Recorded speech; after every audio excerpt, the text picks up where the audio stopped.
Hello, my name is Patrice Perkins Hooker, and I am the president of the State Bar of Georgia. I am here in conjunction with the National Center for Civil and Human Rights to welcome you to our videos on legends who were engaged in the Selma to Montgomery movement. We hope that you enjoy.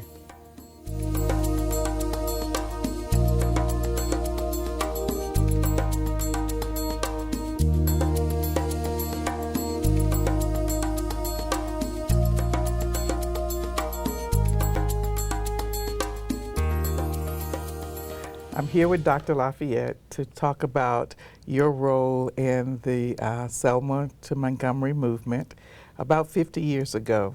Can you tell us what role you played and what that movement meant to you in your life? Well, I appreciate the opportunity to share this because it's an important part of history, and I worked in order to achieve specific goals, and I was not there particularly to advertise, myself. Okay.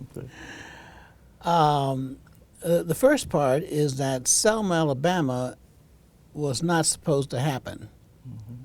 When I actually dropped out of school for the second time after the Freedom Riots, I went to Fisk for a year or a semester, and then I decided that what we needed at SNCC was people who were willing to go and work. That made up the staff of SNCC because we didn't have a large budget to hire a lot of people, but we got money from the Southern Regional Council to establish different projects.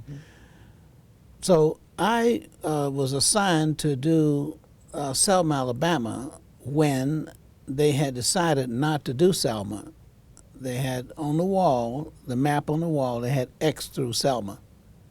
Bob Moses had been assigned to Mississippi and Charles Sherrod to Southwest Georgia, but Selma was not going to happen. 2 teams of SNCC workers had gone down and came back with the same report independently that nothing could be done in Selma. And there was an X through Selma. And they said the reason why is because white people were too mean and black folks were too afraid. Nothing could happen. So my particular role was to go and see if it were possible to do anything. But before I went, I did research. First research I did was on the libraries where I could do research. And what was I researching? I was researching the history of Selma, Alabama. Like, for example, most people don't know that the first capital of Alabama was not in Montgomery. It was in Cahaba in Dallas County. And it was a year in Tuscaloosa, the capital of Alabama. And they moved it to Montgomery. I discovered that the white people in Selma, for example, were angrier with the white politicians in Alabama. Why were they angry with them? They were angry because they feel that those people moved the capital to Montgomery, which caused Cahaba to be a ghost town. And it was a flood, and they immediately decided to move it. Because I used to hear white people whispering to each other as they talked to each other, and I just want to walk around, grocery stores or the drugstore, and they said, those dirty, low-down politicians stole our capital. At first, I thought they were talking about money. Then as I fathomed the situation a little bit more, they were talking about the capital itself. They were also angry because of the Montgomery bus boycott. Desegregated the local buses. Okay? They felt that the politicians did that. And so even on the Freedom Rides, remember, the bus station was segregated. And so a bus would go into Montgomery, Alabama, and the facilities were all segregated. But people could ride a local bus integratedly, okay, to the local to the Greyhound bus station. So and use a different restaurant when they got there. Right, okay. Absolutely. All right. So They were angry. It was an attitude, and there was a reason why there was this attitude about meanness. Like I was reminiscing, there were no bombs, and no black people got killed in Selma, Alabama. Jimmy Lee Jackson, of course, was killed in Marion, Alabama, nearby. But the people who got killed were basically, white people. And this attitude was that black people would not stand up for their own rights if it weren't for white people encouraging them. So they thought that by killing the white people, that would discourage white people from coming. And it was just the opposite, as they, as we saw. But my role was to go in and break the chain of fear, and then to give people hope. And I found some people there who had the courage to stand up. And one of them was Mrs. Amelia Boynton. I was there, and I had an office in her office. And she stood very, firm and determined. And I said to myself, that's all you really need is a few people who are willing to take leadership. I do the groundwork, so I start mobilizing students. In fact, it's little known that I brought students from Birmingham movement who'd gone to jail and who'd been fire hosed and, dogs had been chasing them and everything. Mm-hmm. And they were seasoned movement people. I brought some of them to Selma, Alabama to help mobilize the youth. Mm-hmm. And that's how they got, involved, because they had met young people their own age, and they saw that this kind of thing, was possible. At the time you came down, were you like 21 years of age trying to take on Selma? Yes, I was 21 years of age. And the people that you tried to galvanize in Selma, what age were they? Well, trying to build the movement with? Well, you had to be 21 to vote during that period. Right. So one of the things we did was set up classes, and Mrs. Foster set those classes up in the Masonic Temple and the Elks Temple, the Elks Club, and they started teaching people. So then we began to spread it into homes, and we got as many people as possible. I also worked in Wilcox County, down in Camden, Alabama, and places like that whole area. So what was Ms. Foster teaching the people who were coming to her class to be trained? Ms. Foster was teaching them how to fill out this form. It had about 20 or 30 questions, and it was supposed to be a literacy test. All right. And the literacy test was also served as the application. I see. And they had these questions that they would ask you, such as, have you ever been guilty of moral turpitude? Mm-hmm. Okay, everybody know what moral turpitude is, right? Right. Okay, yeah, right. Okay. Well, where do you want to draw the line? Right. Yeah. So then they would ask them to read a section of the Constitution, U.S. Constitution, and then to interpret that section to the satisfaction of the registrar. Let's see. The other thing you had to have is a voucher, someone who was already registered to vote, to sign and say that you were, upstanding citizen. So leading up to Selma, SNCC's perspective was trying to get the people trained so they'd understand and appreciate what it meant to be a registered voter and to get them to take the risk. Yes. To fight for that. So were you involved with the setting up of demonstrations or protests before March of 1965? Yes. Okay. Talk about those. The protest was basically people going down, standing in line, trying to get registered to vote at the courthouse. Okay. And then, of course, we had the mass meetings. Okay. The first mass meeting we had in Selma, Alabama, I've been trying to get a church to hold a mass meeting, and all of them turned me down. Okay. We got one minister, and that was Reverend Anderson, who allowed us to have a memorial service for Mr. Boynton, who passed. He was the president of the Dallas County Voters League. And when we had this memorial service for him at Tabernacle Baptist Church, we designed the flyer advertising it, a memorial service for Mr. Sam Boynton and voter registration because he was associated with voter registration. Right. So we use this as opportunity to get people to come and celebrate his life by having a rally for voter registration. So Jim Clark cordoned off the whole area and started blocking streets and everything. And that was a sheriff? Sheriff Jim Clark, yes. Okay.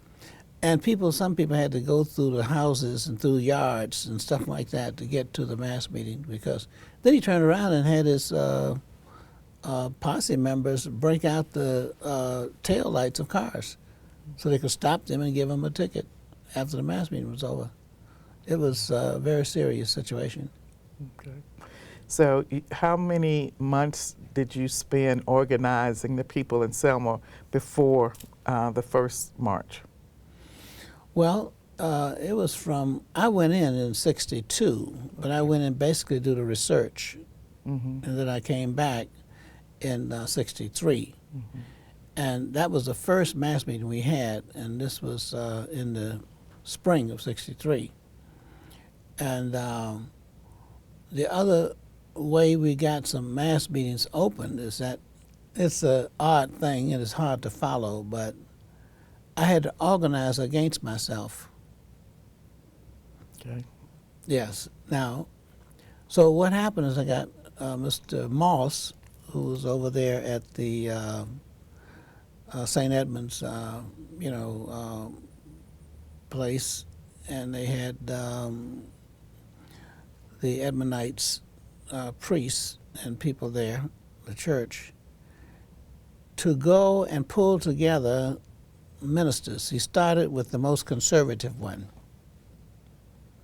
and they started having meetings at the homes of the ministers. And they were talking about they should be the leaders. Excuse me. They said they should be the leaders of any movement or whatever it's going to have there, and not outsiders. So I certainly agreed with them. So they started inviting the more moderate ministers to the meeting, and then those who were whatever, more liberal. Reverend Anderson, for example, said, "Did you hear they were having meetings?" I said, "Yes." He said, "But they're meeting against you." I said, "Yeah, I'm aware of that." I said, "Well, eventually you're going to be invited." He said, "No, they'll never invite me." I said, "Yes, they will." So I knew where they were meeting, and I got a full report on everything that they talked about.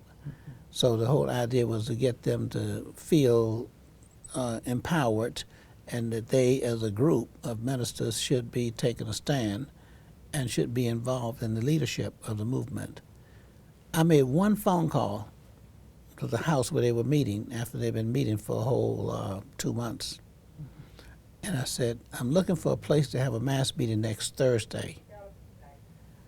And they said, the minister who answered the phone was not of the house, but he happened to be sitting on the couch. And he hesitated for a while. And he said, "Yes, you can have a meeting at my church next Thursday." And Reverend so-and-so's church. I got about 4 mass meetings lined up, 4 weeks of mass meetings, wherein I'd been there for 3 months and hadn't been able to get, those folks together. So that was an example of organizing against yourself. Because, see, I became the source of the issue. Rather than voter registration, it was about leadership. And see, it's very important to get the leaders together. And so that was the idea of bringing those ministers together. And then when the plans were being made for the march on Sunday, Bloody Sunday, in March of 1965, were you still the person who was pulling it together, or the ministers, or had it just taken on its own life at that time? 3 things happened. One is that the march that took place in Perry County, Marion, Alabama, was SCLC staff people. Mm-hmm.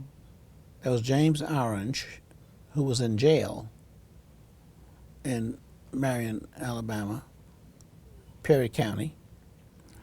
And then there was Mr. Albert Turner, who was the head of the chapter for SCLC. And Dorothy Cotton was working over there. They had a meeting that night, and they had the night march, okay, from the church to the jail. And the reason they had the night march was because the rumor was out that they were going to take James Orange out of the jail and lynch him like they did Emmett Till. So in order to throw light on this by getting the media there, okay, that would be one way that might discourage them from trying to do this. Of course, as you know, the record shows they knocked out the lights, street lights, when the march took place. And then they started beating people in the streets and stuff like that. It was a state trooper that killed Jimmy Lee Jackson. That was the thing that triggered the march from Selma to Montgomery, the capital, because that was the first time the state got involved, state troopers. And that was in the purview of the governor's responsibility. So that's why the march was from Selma to Montgomery. Mm-hmm. And when Jimmy Lee Jackson was killed, it was James Bevel and I who went to visit the family. And while we were talking to the grandfather there and the mother and the sister of Jimmy Lee Jackson, and it was a very, impoverished, situation, and they were, really still in mourning. It was only a couple of days after the thing happened. And James Bevel and I, both ministers, we went to give some, counsel and, grief counseling mm-hmm. and voluntary. And Jim Bevel came with the idea, he said, do you think we should continue to march? He asked this question to the grandfather. He said, oh, yes, we got to march.